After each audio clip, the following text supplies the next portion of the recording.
have fallen for a man I should never have gotten involved with. In public, I call him uncle. When we're alone, he holds me tight. Ironically, he still carries the scent of another woman's perfume. Uncle, are you really getting married? He admits it without hesitation, completely ignoring the fact that I've been his lover for many years. His name is Christian Norris, a friend of my father's. Lainey, come here.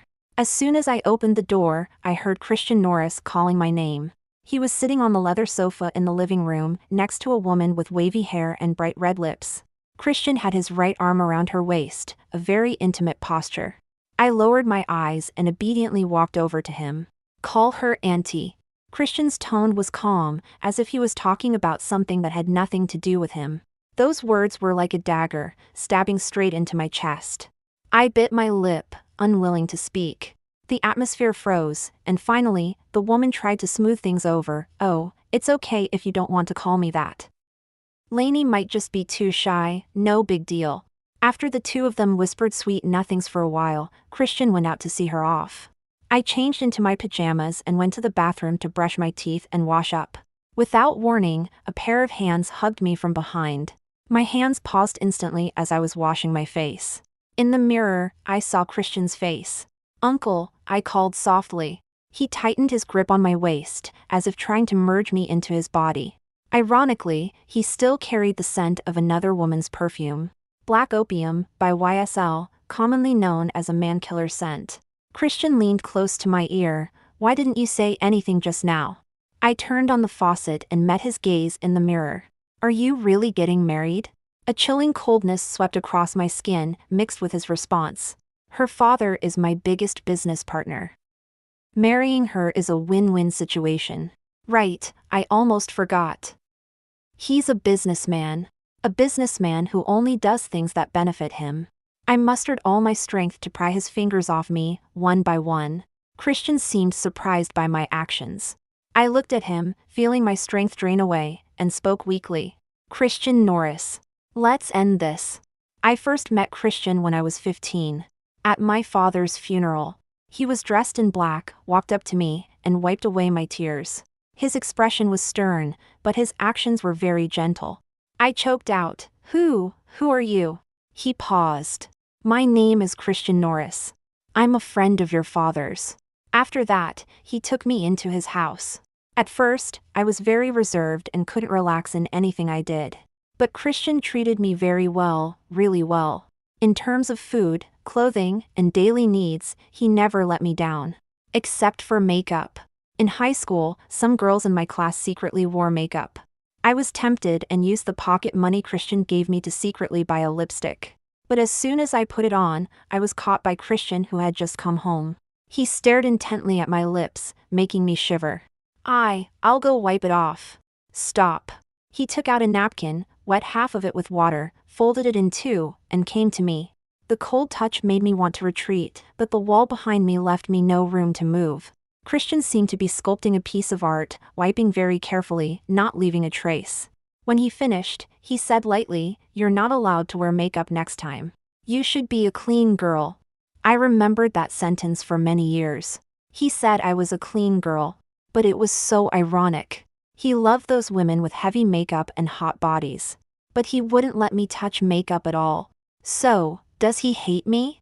Even in my dreams, I would see him and murmur, Chris, don't hate me, okay? Turning over, I continued talking in my sleep. Can you try to like me?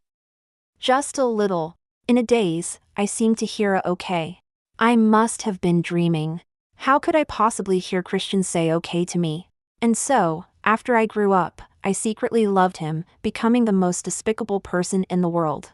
The day of high school graduation was also my 18th birthday. It was the first time in my life that I openly defied Christian's constraints on me. I indulged myself in the revelry of a bar, ignoring his incessant phone calls. When I stood at the door of the house, I finally sobered up. In the dimly lit living room, Christian sat on the sofa holding his phone, the glowing screen the only light in the dark night. You're back? I closed the door, leaning against the shoe cabinet, and softly replied, Christian put down his phone and got up to walk toward me. The sound of his leather shoes scraping across the floor deepened my fear. Melanie. His voice carried a tone of judgment. Christian cornered me, his hand touching my neck, then suddenly tightened his grip. The feeling of suffocation surged through me, and I struggled to speak. "Uncle, it hurts." Only then did he let go. I gasped for air, feeling as if I had narrowly escaped death. "You went to a bar?" The smell of alcohol on me was so strong that even though I had walked around outside for a long time, it had no effect. I did not deny it. "Do you know what kind of people go to nightclubs? Especially girls your age." Christian's words were like pearls, each one clear and precise, spoken in the calmest tone yet carrying the most venomous message. "Only those who sell themselves go there." In the silence, he released his hold on me, creating a distance between us. "Go take a shower, you're too dirty." He always held this superior attitude towards me, as if certain I would obediently comply. I spoke softly, "Then would you buy?" "What?" Christian didn't understand my meaning at first. I gathered all my courage, leaned into his chest, and hooked my arms around his neck. "If I sell, would you buy?" It was the most seductive tone I could muster with all my strength. Before Christian could respond, I kissed him directly. It was my first kiss, with Christian Norris. His lips were thin and cool, with a fresh taste.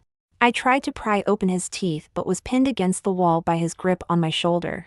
"Melanie, are you crazy?" he almost roared. Seeing his furious expression, I suddenly felt a bit of satisfaction. This time, I had one. "Chris, I'm not obedient at all. I have never been the good girl you imagined, nor the caged bird you control. This is the real me. The me who has liked you for so long." Even many years later, I still remember that night. I finally broke free from rationality, and Christian, under my deliberate provocation, lost control as well. The blurred memories of everything swaying, the ultimate loss of control in body and mind, and the sweat dripping onto my collarbone. All the entanglements with him afterward stemmed from that night.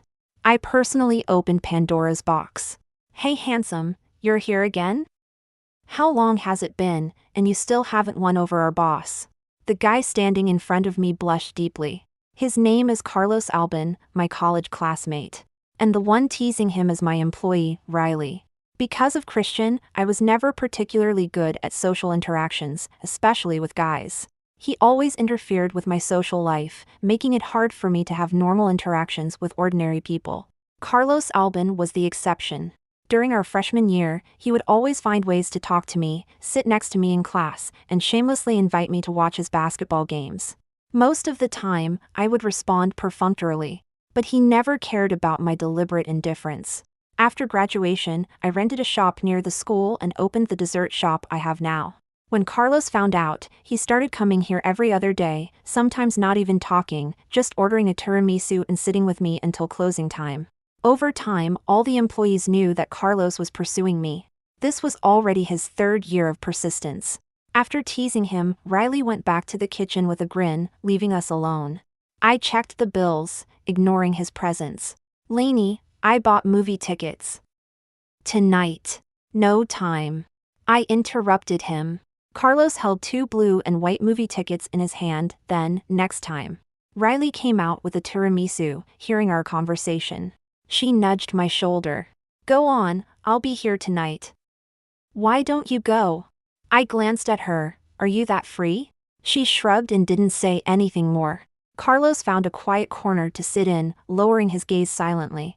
I finished checking the bills when my phone's notification sound went off. I unlocked the screen.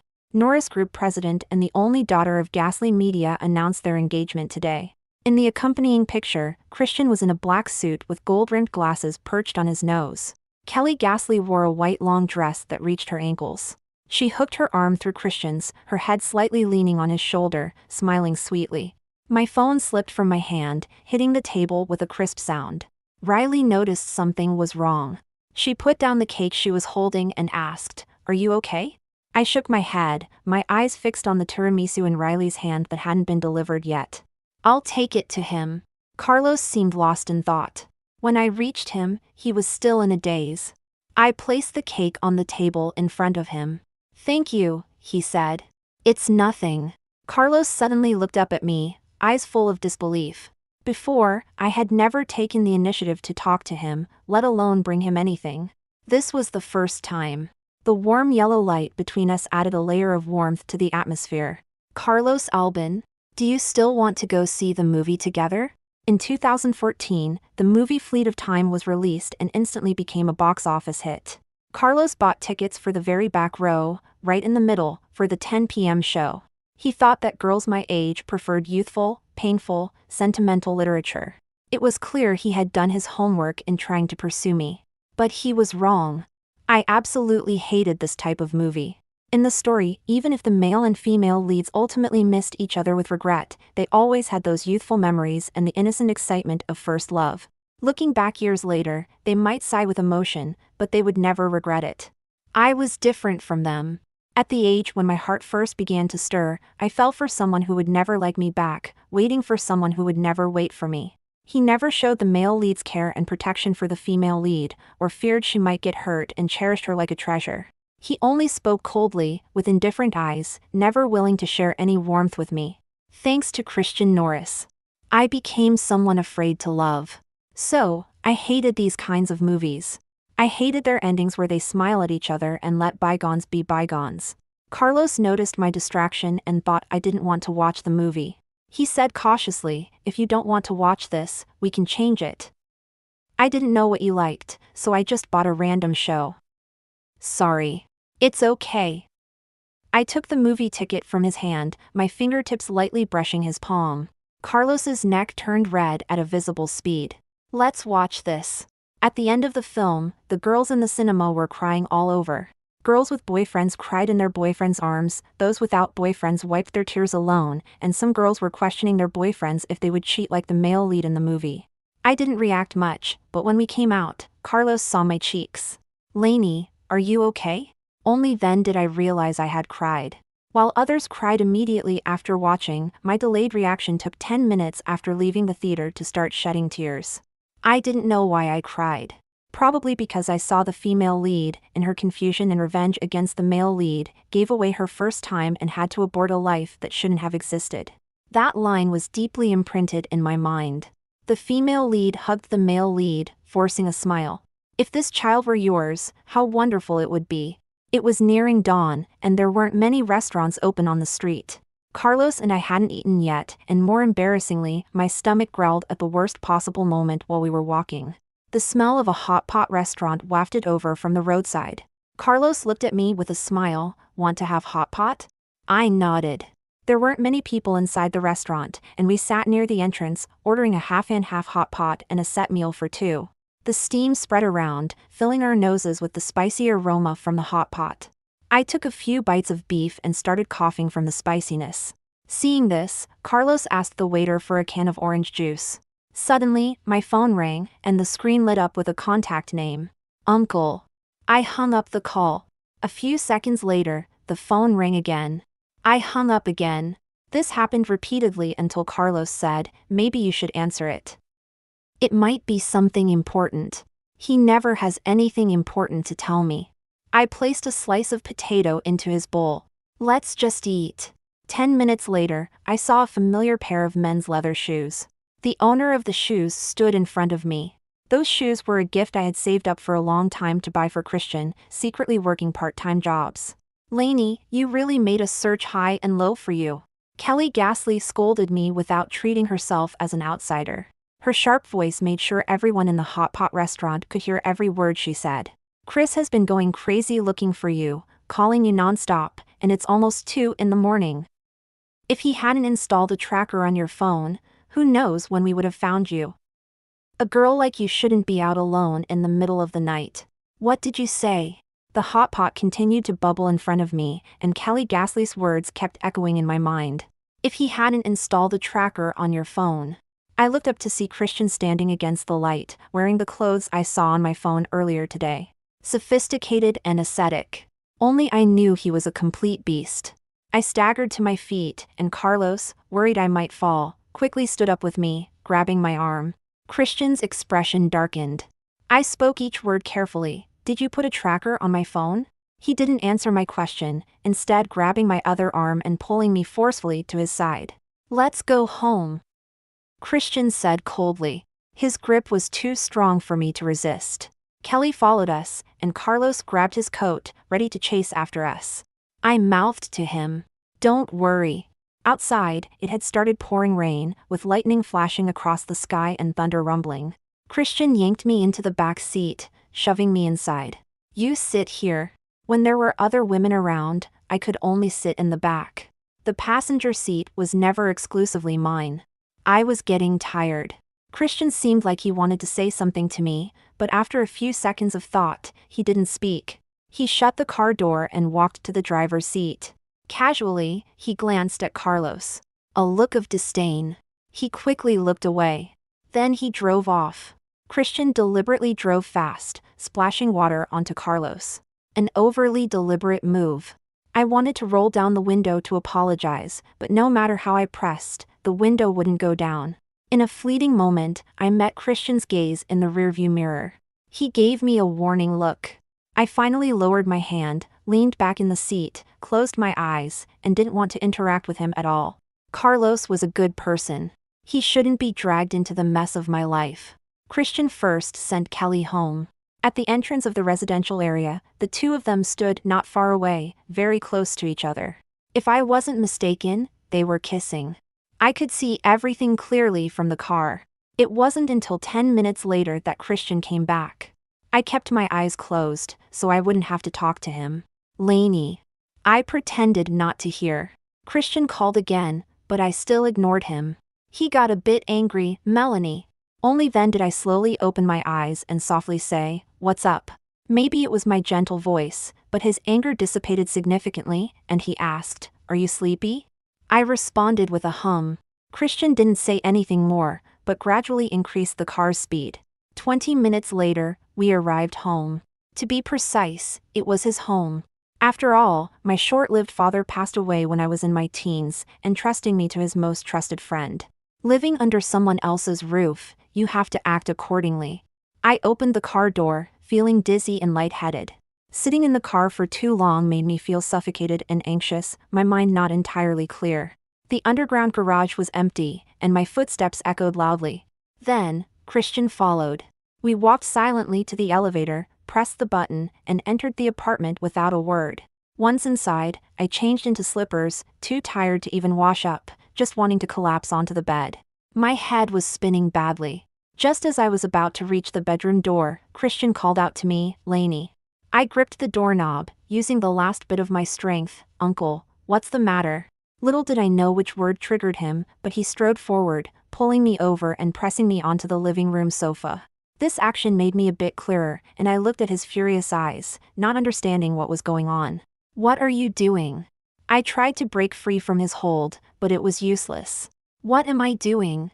Christian seemed possessed, biting my earlobe, sending shivers through me.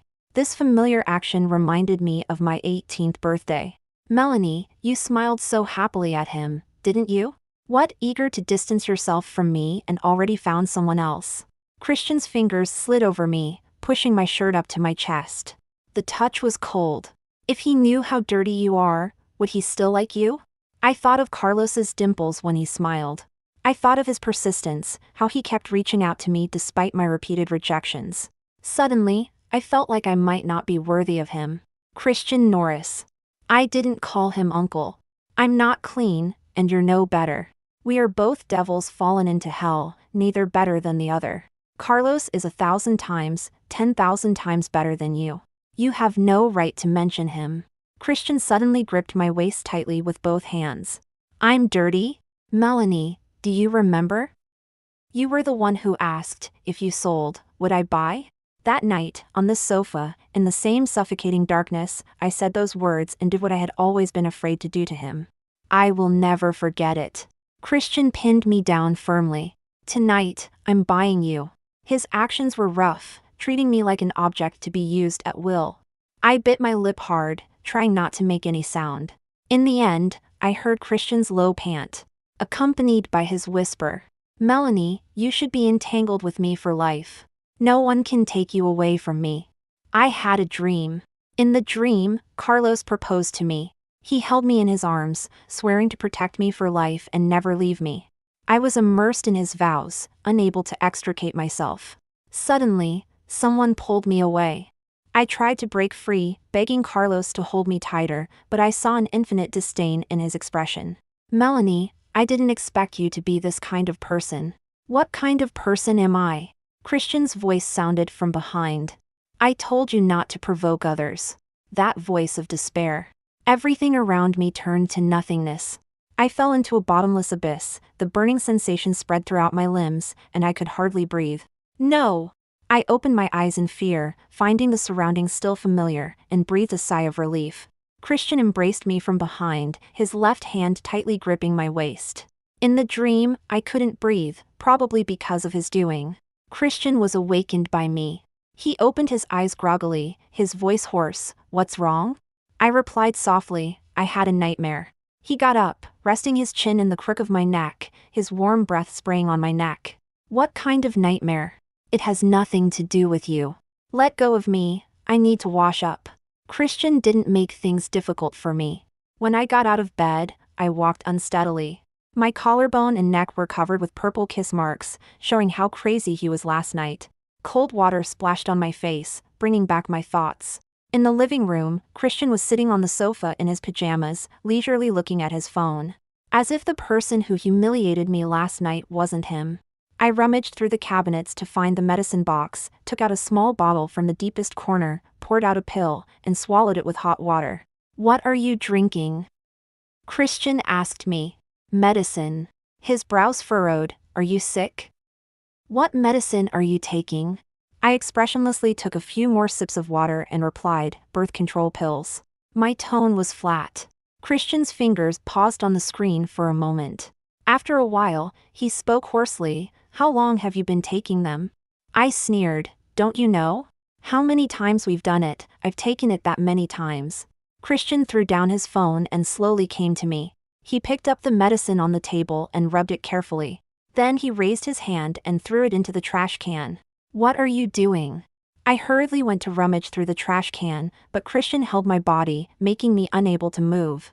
Don't take them anymore, it's bad for your health. I was stunned. I really couldn't believe these words came from Christian. Don't take them?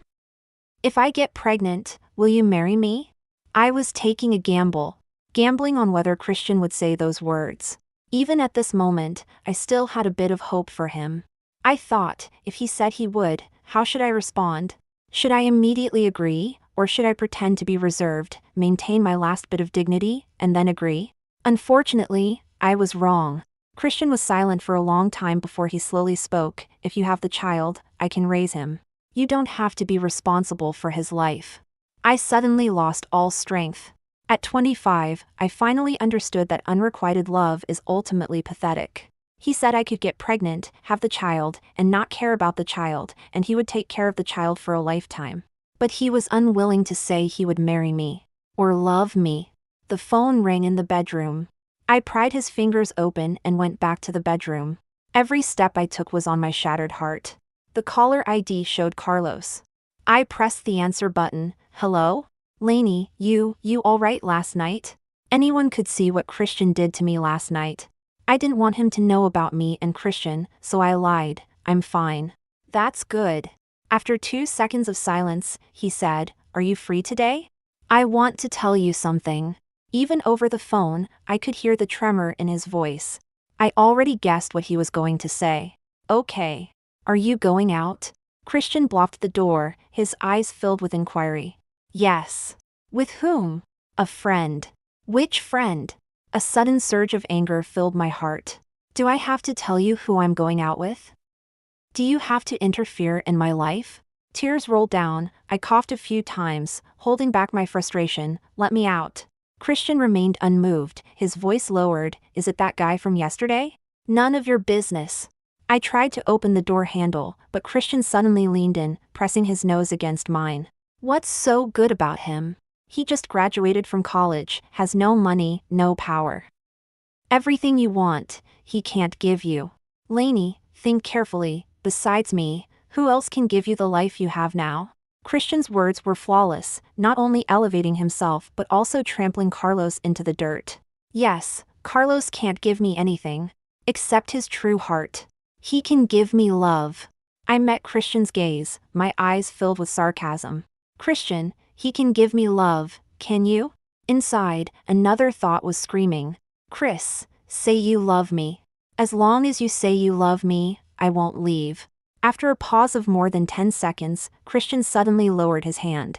Lainey, whether you stay or go, it's your decision. He threw the dilemma back at me, as if I was the one in the wrong. Even now, he still wouldn't say he loves me. If he doesn't love me, why insist on keeping me by his side? I've had enough of this hunter's game. I changed my shoes, and before leaving, I whispered something almost inaudibly. Goodbye, uncle. It was a farewell, even more so a final goodbye. I met Carlos at my dessert shop. Riley gave me a knowing look and retreated to the kitchen to wash dishes. Carlos called out, Melanie. His voice trembled. Actually, I knew what he was going to say, but at this moment, it's best if I don't speak. Carlos clenched his fists, as if making a firm decision. I like you. Will you be my girlfriend? When he said this, he didn't dare to look me in the eyes. This is probably the biggest difference between him and Christian. Christian can whisper sweet nothings to different women, never repeating himself, as if he offers his sincere heart to you. But he just passes through the flowers without touching a leaf. His feelings come fast and go fast. Carlos is the complete opposite. He doesn't know how to express himself, only using the clumsiest and simplest way to tell you he likes you and wants to be with you. Even his confession makes him blush. He is the one most suitable for me. Always favoring me alone. Carlos, I called. He was tense, his whole back stiffened. Yeah, I'm here. I shook the coffee cup in front of me, looking out the window. Outside, a few girls who looked like middle school students passed by, wearing school uniforms and ponytails, linking arms, chatting and laughing. I envied them very much. The setting sun cast its last glow into the room. The coffee spoon clinked against the cup, making a crisp sound. I want to know. Why do you like me? Why do you like someone as broken as me? And with such a dirty soul? Carlos obviously didn't expect me to ask this question. He lowered his head, seriously thinking, with a few strands of hair hanging above his eyebrows, which he didn't bother to fix. He looked adorable, like a high school student solving a difficult problem. I took a sip of coffee, waiting for his answer. Finally, Carlos looked up. This time, he didn't avoid my gaze. You might not believe it. Actually, on the first day of college, I noticed you. The second day, I was tossing and turning in bed, and all I could think about was you. By the third day, I was sure I had fallen for you. His tone was sincere, with no hint of pretense. Although it sounds absurd, I truly wasn't lying to you. I figured out in 3 days that I liked you. I was stunned. Carlos didn't notice my shock. Afraid I'd find it ridiculous, he continued to explain slowly. On the first day, I saw you at the freshman registration. Everyone else had their parents or friends with them, but you were alone, carrying 2 big backpacks, a bag, and a suitcase. At that moment, I wondered, how could such a small girl carry so much? On the second day, during military training, the instructor randomly picked you and insisted you show a talent. You sat on the stage and sang Dream Chaser. Before you started, I always thought your voice would be soft and sweet, like a southern girl's. But when you sang the first line, I was stunned. It was nothing like I imagined. Your voice was clear and powerful. On the third day, you got heatstroke during military training and collapsed on the ground, too weak to move. The instructor asked me to take you to the infirmary. I wanted to carry you, but you refused, insisting you could walk and not letting me touch you. At this point, Carlos chuckled softly. At that moment, I thought, why is there a girl who is so stubborn? Something that could be easily solved by admitting weakness, you had to insist on doing it yourself, making it hard on yourself. You probably don't know, that day, you walked slowly in front, and I followed you step by step. I still remember, you walked unsteadily, but you gritted your teeth and didn't let anyone help, almost spraining your ankle. At that moment, a very strange thought sprouted in my mind. I wanted to protect this girl. I didn't want her to get hurt again, didn't want to see her pretending to be strong, didn't want her to be alone. I wanted to be the one person by her side who would always favor, trust, and indulge her unconditionally. The red glow fell, and Carlos's eyes were burning. So, can you give me this chance? I felt a lump in my throat, unable to speak. He told me, in 3 days, he had fallen for me. And I had spent 10 years, yet couldn't get a single genuine care from Christian. A moth flying into the flame will eventually get burned. I thought, it's time to let go. I released the cup, gently placing my hand on Carlos's. Carlos, I have a secret. A secret I've kept for 10 years. If after hearing it, you still want to accept me, I took a deep breath. Then let's be together. I told him about me and Christian, and the nightmares that tormented me for countless days and nights. When it came to that night when I was 18, I thought for a long time, not knowing whether to tell him. The fragmented memories kept flashing back, and my emotions started to collapse. I had a relationship with my uncle on the night of my coming-of-age ceremony. It wasn't him who forced me, I initiated it. I thought my passion could change him. But he never took me seriously, only treated me as an insignificant bed companion. He didn't respect me, he humiliated me. He didn't love me. From beginning to end, it was all my wishful thinking. Recalling all the past with Christian, I couldn't find any moment worth reminiscing. The depression condensed in my chest, and I spoke with difficulty. Carlos, I'm not the clean girl you think I am. My life, my body, my thoughts, are all filthy things. Can you really accept me? I couldn't bear a second blow.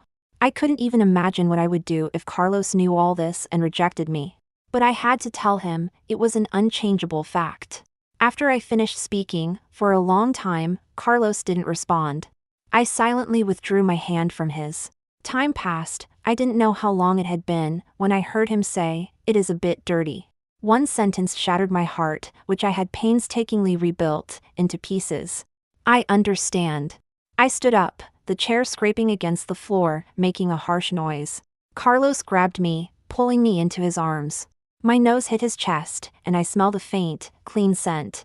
Just an ordinary laundry detergent smell. In stark contrast to the strong tobacco mixed with various perfumes on Christian. I didn't understand his meaning. Carlos took out a napkin, gently wiping away the tears on my cheeks, and smiled, "All right, no more tears, now you're not dirty." I felt like crying again. Seeing my tear-filled eyes, he sighed, wrapped his left arm around my waist, and patted my back with his right hand, comforting me, "Don't cry. No matter what happens, to me, you will always be you." I nestled in his arms, trying to relax my body. Feeling my softness, Carlos rested his chin on my head. "Finally," he said. "No matter what your past was like, I just want your future to belong to me." I decided to confront Christian. When I got home, the living room lights were on, but there was no one there. I heard noises coming from the bedroom. As I got closer, I realized it was the sound of a man and woman together. By the shoe cabinet, there was a pair of 10-centimeter high heels, next to them were the leather shoes I had given Christian. Without any expression, I went back to my room, changed into my pajamas, and headed to the bathroom. I heard voices in the living room, and then Kelly's surprised voice, "Lainey, when did you get back?" She ran to my side, her clothes disheveled, hair messy, and a strange smell about her. Kelly's face was flushed. You didn't hear anything, did you?" I spit out the mouthwash, "No." Christian came over at the sound of our voices, and in the mirror, our eyes met. It seemed like he wanted to say something to me. But in the end, he went along with Kelly's words, "I'll take you back first." Okay. After they left, the house returned to silence. I lay on the bed, and a message from Carlos came, "Are you asleep?" I replied, "Not yet. Get some rest early, don't think about random things." "Okay. You have a boyfriend now, so if you have any problems, make sure to contact me first, don't shoulder it alone, understand?" I could almost imagine his expression as he typed those words. Like an old cadre, advising me. I smiled and replied, "Got it." After chatting with him for a bit, a wave of fatigue hit me, and I closed my phone, ready to rest. The side of the bed suddenly sank, and a pair of hands wrapped around my body. Christian's nose pressed against the back of my neck, his hands becoming restless. "Uncle, I'm on my period today." His hands suddenly froze. Besides, wasn't that round just now enough? Did Kelly not serve you well? Christian thought I was jealous, and he explained, "I drank too much tonight, lost control, I didn't mean to be with her at home." I know. I didn't want to hear his so-called explanation.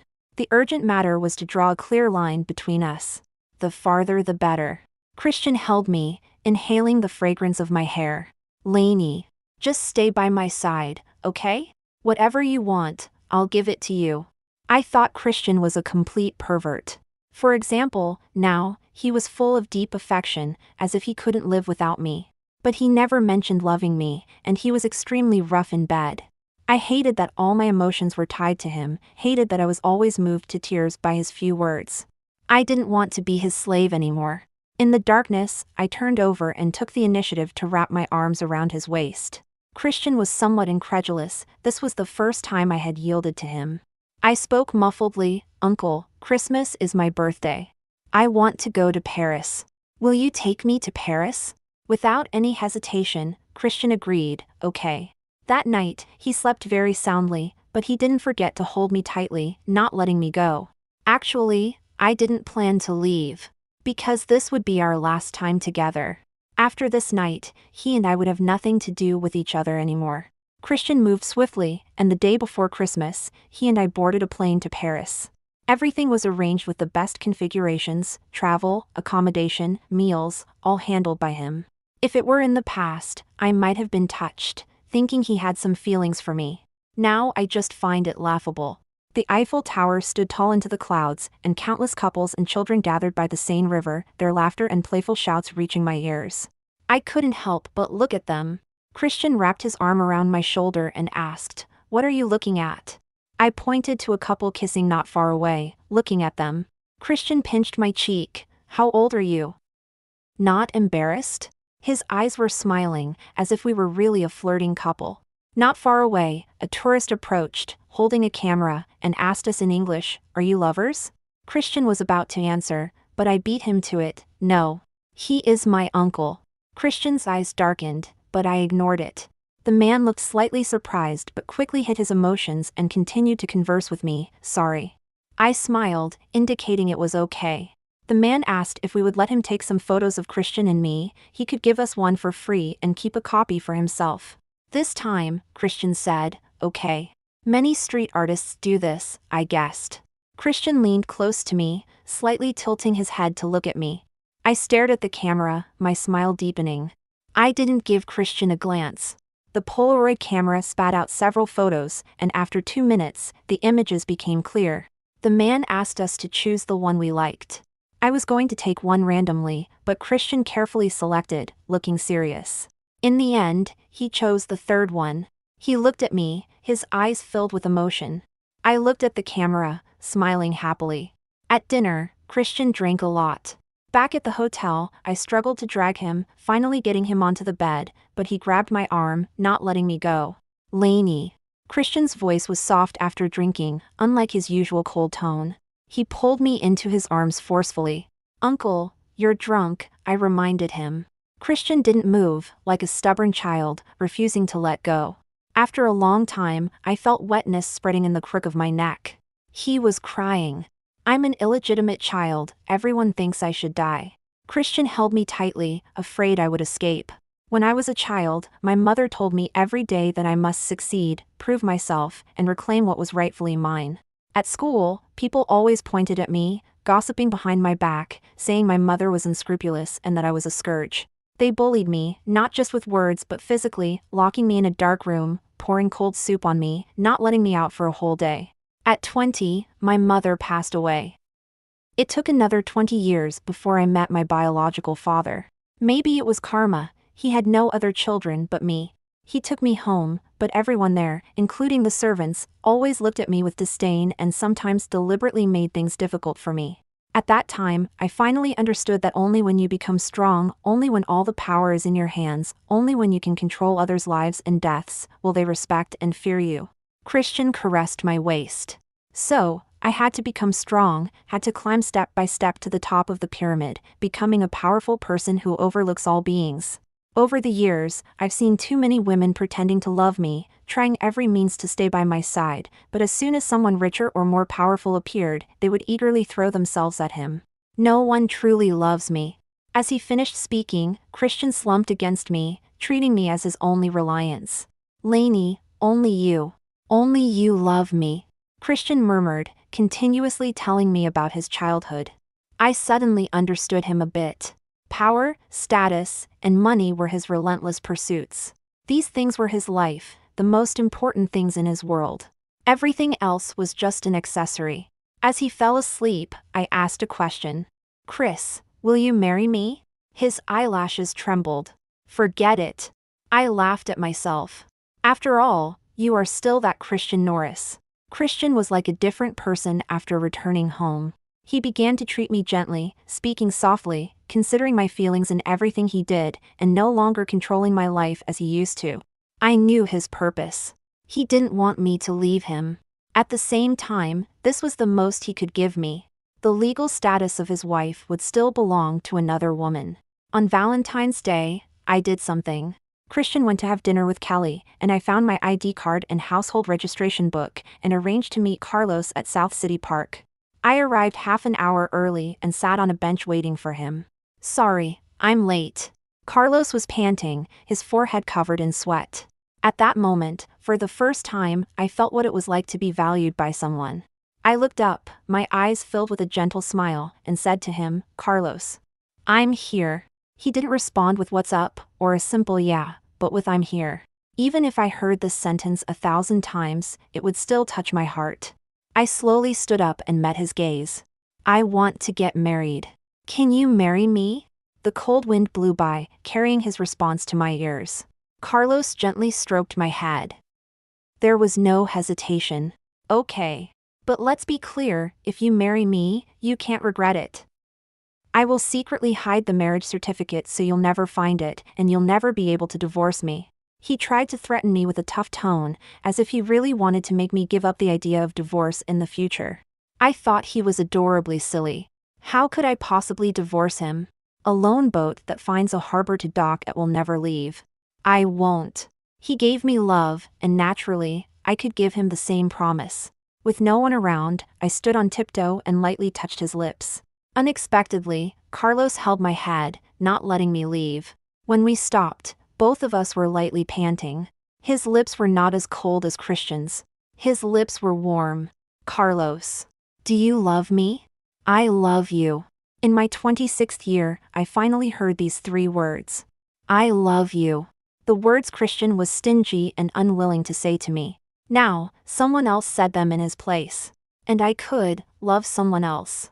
Carlos and I registered our marriage the day after Valentine's Day. Outside the Civil Affairs Bureau, he was still in a state of shock, not believing what had just happened. Lainey, pinch me. Why? He took my hand and knocked his head a few times. It's really not a dream. Carlos was extremely excited, lifting me up and spinning me around. I really married you. People were coming and going at the entrance of the Civil Affairs Bureau, and many were giving us strange looks. I patted his shoulder, put me down. Although I was scolding him, I was actually happier than he was. I had let go of the past that had caused me so much pain and torment every day. At the last moment of encasing myself in a cocoon, Carlos made me find my way back. The gloom dissipated, and a new life would finally arrive. This happiness did not last long. On the way to the bridal shop with Carlos, I received a call from Christian. Knowing about my entanglement with Christian, Carlos, although worried, still urged me, answer it. Whatever it is, I'll be with you. I pressed the answer button. Christian's tone was gloomy. Where are you? Outside. Come home immediately. With that, he hung up the phone. He didn't even leave me a chance to refuse. Carlos heard everything clearly. He held my hand. I'll go back with you. No need, I shook my head. This is between me and him, I will handle it myself. Some things must be cut off by oneself to be completely forgotten. Carlos told me he would wait for me downstairs. Before going upstairs, I hid a folding knife in my pocket. My 6th sense told me that Christian had found out something.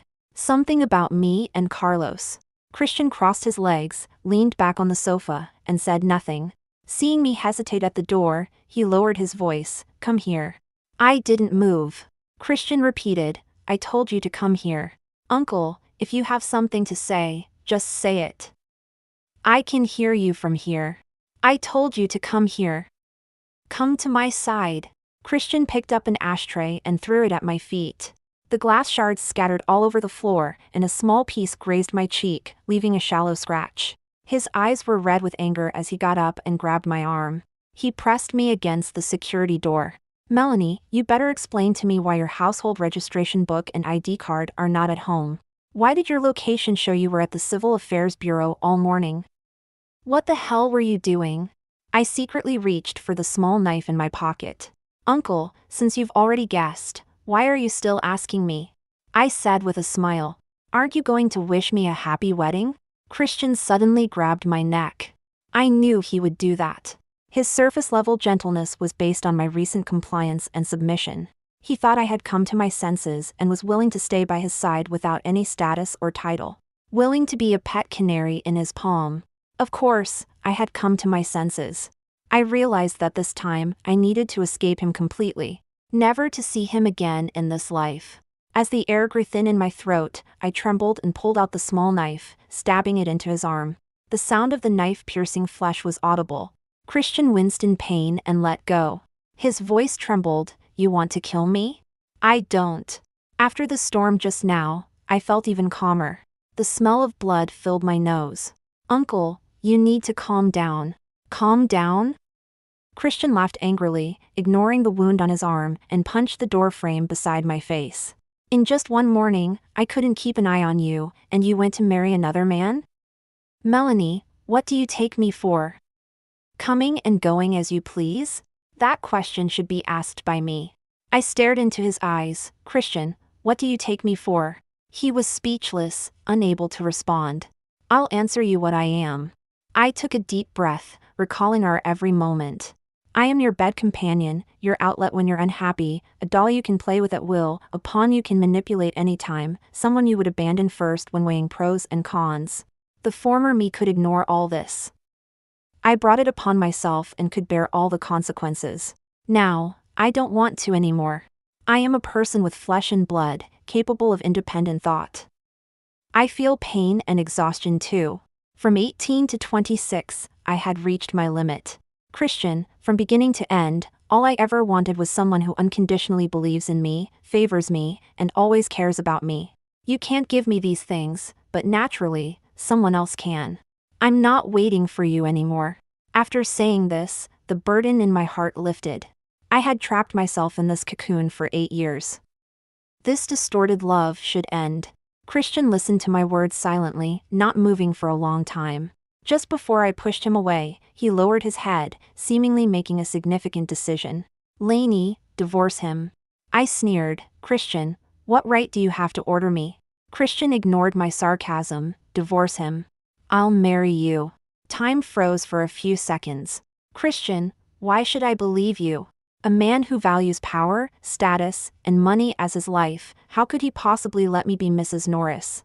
I'm not lying to you. Christian grabbed my arm, blood dripping down to my wrist. If you divorce him now, I can take you to get a marriage certificate immediately. What about Kelly? Mentioning Kelly, Christian fell silent. I knew him too well. Saying he would marry me was just a momentary impulse. He hadn't thought about how to handle the relationship between Kelly and me. He was afraid I would run away. In the end, it was just that Christian felt Carlos had taken his place in my heart. He didn't love me at all. His obsession drove him mad. Christian, you don't love me at all.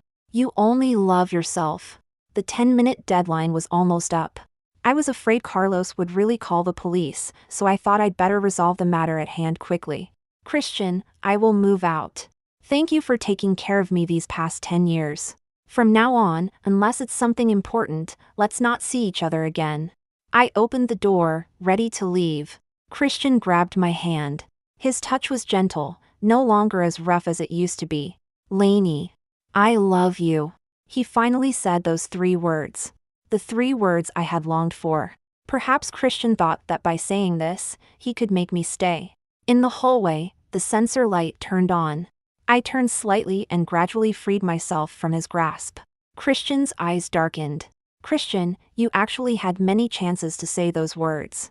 If you had realized your feelings earlier and had the courage to say them, our ending would not be like this. I gave you 3 chances. The first time, I asked you if you would marry me if I got pregnant. The second time, before I went to find Carlos, I asked you if you could love me. The third time, on the night before I left Paris, I still asked you if you would marry me. 3 times, you remained silent and avoided the question. Christian, a match only needs to be struck once to ignite, but its burn time is short. Once it burns out, there's no more flame. So, let it go. My match has burned out. The alarm rang, 10 minutes were up. I resolutely turned around. The elevator arrived, I pressed the button for the first floor and made eye contact with Christian. The elevator doors slowly closed. In the last moment, I saw him form the words with his mouth. I'm sorry. I transferred the store to Riley, telling her I was leaving. Riley was reluctant to part, her eyes reddened. Boss, remember to contact me when you get to the new place. I smiled and gently pinched her chubby cheeks, saying, I will, but now, you are the boss. Carlos took me away from the city where I had lived for 10 years. I told him I liked the small towns. Foggy weather, small boats on the river, houses along the shore. He took me to settle in the south. One day, I received a package. The sender was C. Inside was YSL's Libra perfume. I sprayed a bit on myself, and the fragrance filled the whole living room. As I smelled the scent, I examined the package box. I already had the answer in my heart. Christian never allowed me to wear makeup before. Until I left him, I had barely touched any cosmetics. Perhaps he felt guilty for depriving me of a young girl's dream. So he wanted to make up for it. The YSL brand has a phrase that explains it. I love you. You are free. I believe he understood. That's why he sent me this package. The aroma of food wafted from the kitchen, overshadowing the perfume scent. Carlos poked his head out. Wash your hands, it's time to eat. I put the perfume away, locked it in the drawer with a key. Then, I threw the key into the trash can. As the sun set, I turned around and smiled with relief. I'm coming.